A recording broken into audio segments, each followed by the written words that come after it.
טוב, היום נלמד על כלי חדש שנקרא Napkin AI. נקליד באתר napkin.ai, נרשם, ואחר כך נלחץ על Sign in.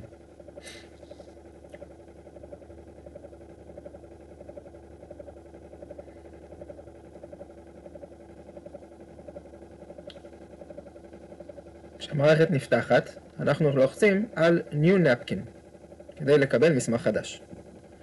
כרגע אפשר רק להעתיק, אז אנחנו נפתח את הקובץ וורד הרצוי, לדוגמה של חברותה של הורים וילדים, ונעתיק את המסמך. עכשיו המסמך מסמן לנו חץ קטן פה. החץ הזה מציע לנו הכנות ויזואליות לטקסט.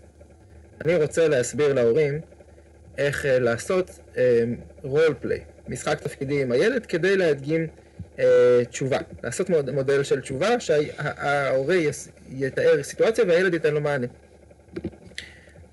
עכשיו, ברגע שאני לוחץ על הכפתור הכחול, יש פה תקלה, אז הנה, אם אני רואה שיש לי רק בר קטן, אני רק מאחד את הטקסטים כדי שאני אוכל להשתמש בהם, לוחץ על הכפתור הכחול.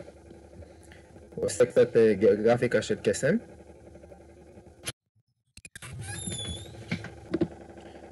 אז אני לוחץ על הכפתור הכחול, והוא מציע לי הצעות ויזואליות.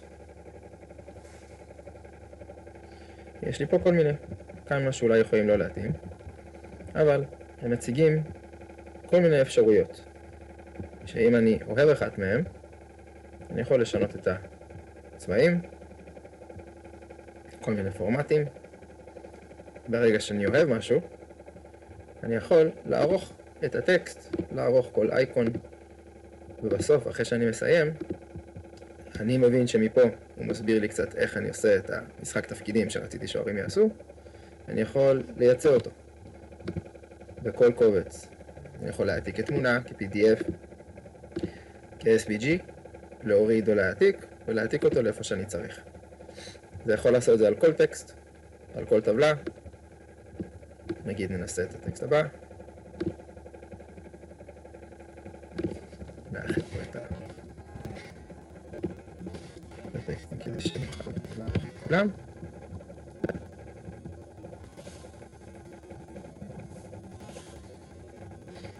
פה הפעילות היא לצייר. אז זה מסביר, במקום בהרבה מילים, מה אפשר לעשות.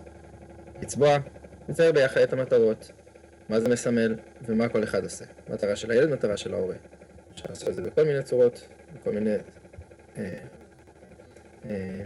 סגנונות. אם אני לא אוהב, אני אבקש ממנו עוד, ויציע לי עוד דברים יותר יצירתיים.